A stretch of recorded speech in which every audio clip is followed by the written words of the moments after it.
Vous nous rappelez exactement où est situé ce triangle des Bermudes? Est-ce qu'il est vraiment triangle d'ailleurs? Ah, c'est un triangle parfait. C'est un triangle parfait dont les côtés font à peu près 1500-1600 km de chaque côté, on va dire.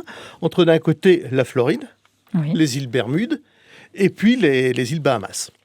Alors, dans ce triangle, effectivement, disparaissent beaucoup, non seulement des navires, mais des avions aussi. Et l'affaire a commencé d'ailleurs, on en parle depuis 1945, le 5 décembre 1945 exactement, lorsque une patrouille de 5 avions américains, des avions militaires, disparaît sans laisser de traces. Alors, ils ont été pris dans un orage magnétique, ça on le sait. Mais alors pourquoi... Attendez, un orage magnétique, c'est quoi? Alors, un orage magnétique, eh bien, ce que vous avez déjà observé un orage normal. Oui, je suis bretonne, j'en ai vu Il y a des conséquences quelques-uns. électriques quelque part. Oui. Eh bien, l'électricité, c'est statique. Hmm. Eh bien, ça a aussi des influences magnétiques. Ça veut dire que la boussole, le compas, il devient fou. Ah, on n'a Ou plus il de indique repères. une mauvaise Ah, les direction. marins n'ont plus de repères. Alors, si vous êtes dans l'obscurité d'un orage, vous pouvez croire voler vers la Terre alors que vous partez vers le grand large. C'est très sans doute ce qui est arrivé à ces 5 avions. On en serait peut-être resté là si on n'avait pas envoyé à leur recherche un hydravion Oui. qui, lui, a explosé. Ça faisait quand même beaucoup. À partir de là, on s'est inquiété. Évidemment, toute l'aéronautique a fait des recherches.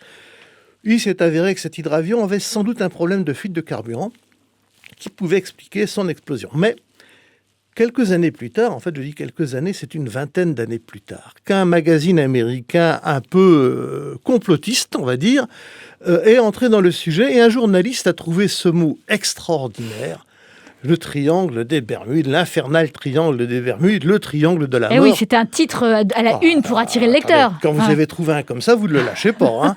Hein. Personne ne l'a lâché d'ailleurs. Ah non. Et depuis, on a pointé systématiquement tout ce qui pouvait se passer. On en a inventé très certainement. Un chercheur américain dans les années 80, lui, s'est mis à travailler sur les archives, très sérieusement, pour se rendre compte que finalement, des accidents dans le triangle des Bermudes, il n'y en avait pas beaucoup plus qu'ailleurs.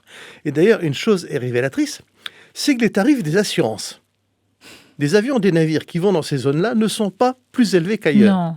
En revanche, il se trouve que cette zone de navigation est très fréquentée. Donc, beaucoup de navires, beaucoup d'avions égale beaucoup d'accidents possibles. Alors maintenant, il y a aussi de bonnes raisons à avoir des accidents là-bas, des accidents de mer. Donc les scientifiques sont quand même penchés sur la question. Ah, bien sûr. Même si les assureurs ne l'ont pas fait, étonnamment. Bien sûr. Et la raison est simple, c'est que nous sommes dans une zone climatologique spéciale, très très chaude, traversée par le Gulf Stream, très très chaud, très rapide, et venant toucher les eaux beaucoup plus froides du milieu de l'Atlantique. Et ce choc entre donc des eaux chaudes et des eaux froides conditionne immédiatement des phénomènes météo qui peuvent être d'une violence extraordinaire, qui peuvent créer des vagues terribles, comme ce qu'on appelle les vagues scélérates, c'est-à-dire une vague imprévue qui se dresse et qui emporte comme un fétu de paille un cargo ou un paquebot, tout est possible. Et à partir de là, effectivement, on a pu avoir des disparitions non pas mystérieuses, mais sortant de l'ordinaire. Minute Papillon sur France Bleu, Sidonie Bonnec.